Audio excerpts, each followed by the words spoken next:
My name is Dr. Rayshawn Ray, aiming to speak truth to power, and this is my daily thought.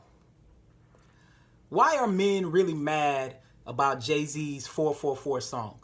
So for those who don't know, Jay-Z recently released a new album, and it's called 444. And on the album, the song called 444 is essentially an apology to Beyonce for allegedly cheating on her. And in the song, Jay-Z talks about how Beyonce was more mature than him, even though she was younger than him, how he couldn't connect emotionally, the ways that he would use sex and other things as a defense mechanism to deal with some of the issues that he was grappling with. And essentially it was an apology that he almost missed out on the best thing in his life, that being Beyonce and their kids, because of his inability to manage a relationship emotionally. And what's fascinating is that everything that I've read, mostly everything I've read from men, men are really upset about this song. Men are mad at Jay-Z about this song. And, people are trying to figure out why that's the case. I'm going to give a few reasons as to why I think men are really upset about this. Because one of the things I study, obviously, in addition to race, is masculinity. And some of the work that I did early on and still do, have a book coming out with Dr. Pam Jackson on Black, white, Mexican-American families, is looking at family functioning and family satisfaction. So it's something that I study, that I think about all the time. There are 3 points I want to make. First is that for a lot of men, they couldn't do what Jay-Z did.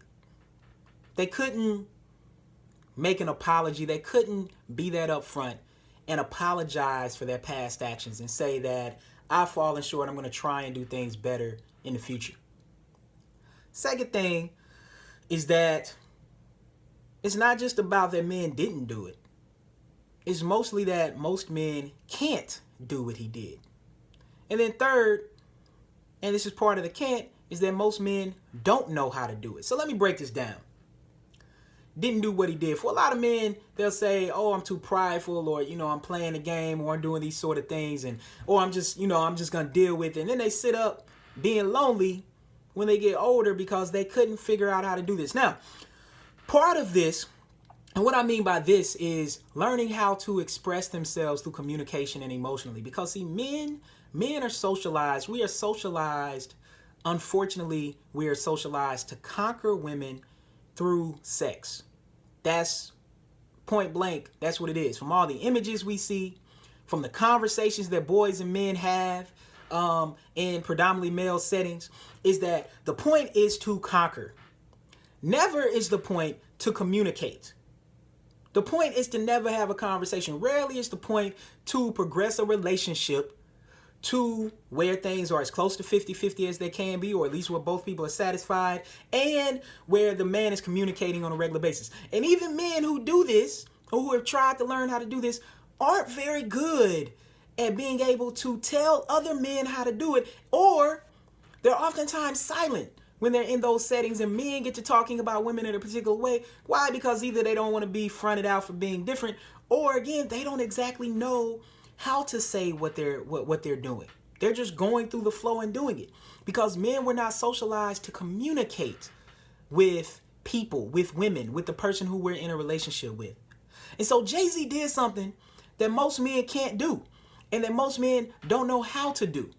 And instead, what we have to do is move from thinking about conquering to communicating in relationships.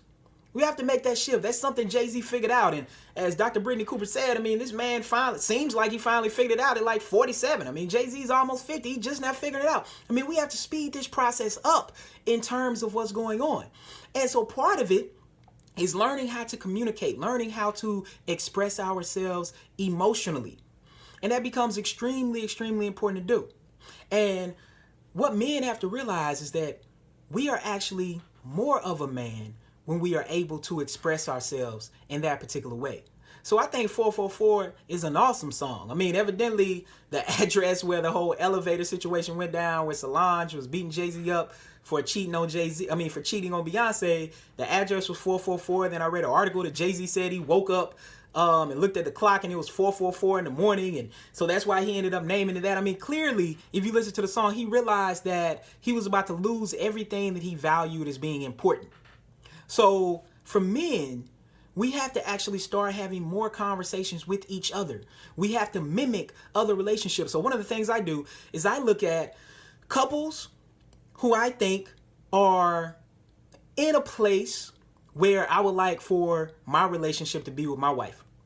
And I've always done this for a very long time. So I identify at least 5 couples kind of throughout different stages of the life course. Some, and this now I'm at a different stage with kids and that sort of thing. But before, it was individuals who were early in their relationship who seemed very happy, individuals who had young kids, individuals who had older kids, and then individuals who were empty nesters, even individuals who or even couples that had went through a lot of problems. I think oftentimes people who have went through difficult situations are sometimes the best at being able to tell you how to either avoid those situations or how to deal with those situations. And I talk to those men and I would ask them very candid conversations. What do you do in this situation? What did you say? Did that work? How would you have done the situation differently? How do you think men should handle these sort of situations? And then I try to mimic those things in my own relationship. And I try to be as upfront as possible. I try to do different check-ins. I mean, there are different types of assessments that we can do, whether it be an assessment about relationship satisfaction and relationship quality. A great book I love is The 5 Love Languages. Yeah, that gets at the way that people experience love.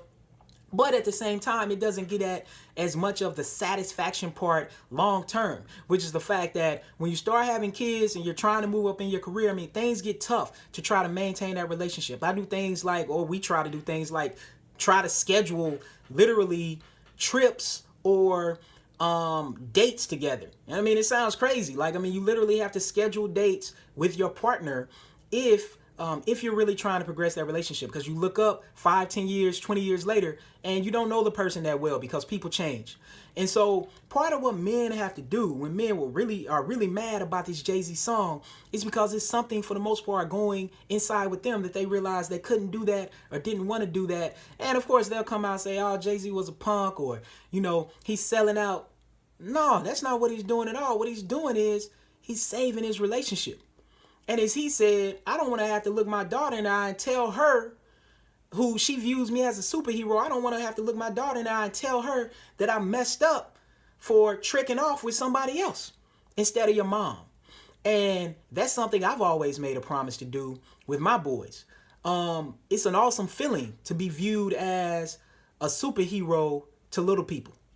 As they get older, they learn different things and they learn the truth. And that's what happened with me and my martyrs. And just for me, oftentimes what happens with men is we've never seen an example of this.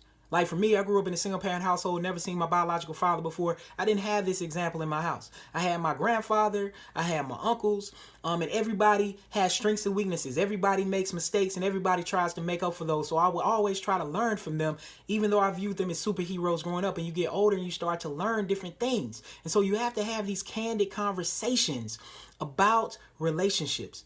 And men have to get much better at doing those sort of things. Because personally, I want to continue to be a superhero to my kids. I mean, I hope eventually they realize, okay, daddy's just a regular person just like anybody else.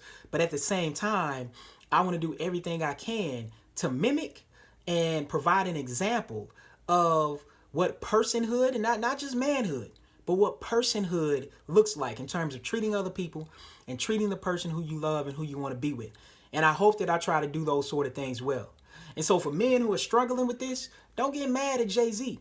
Actually listen to the song and then try to find examples from other men that you can actually mimic in your own relationship. You know, I oftentimes think that it's never too late to try to repair certain things, but we actually have to put in the work and we actually have to communicate and we actually have to show our vulnerabilities. And that's what Jay-Z did on that song, where he was, and throughout the album essentially, where he was emotionally vulnerable.